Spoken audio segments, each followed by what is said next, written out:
Γεια σας! Στη σημερινή εργαστηριακή άσκηση θα αποχρωματίσουμε κόκκινο κρασί χρησιμοποιώντας ζωικό άνθρακα. Ο ζωικός άνθρακας παράγεται κατά την απανθράκωση ζωικών απορριμμάτων όπως οστά, αίμα και τρίχες.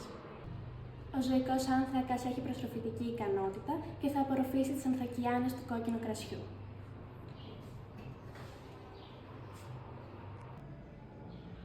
Προσθέτουμε ζωικό άνθρακα στο κόκκινο κρασί.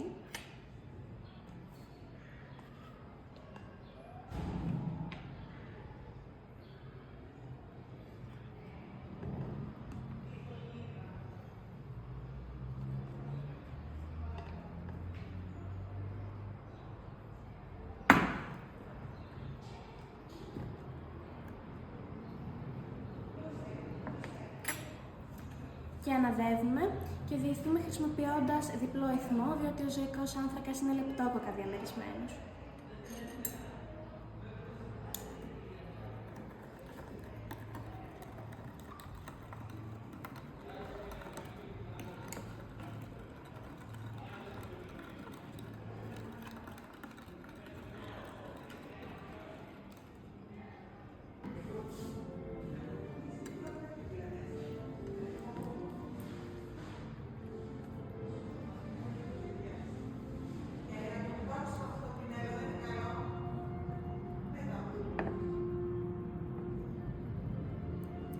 Παρατηρούμε ότι το δίηθυμα είναι αποχρωματισμένο.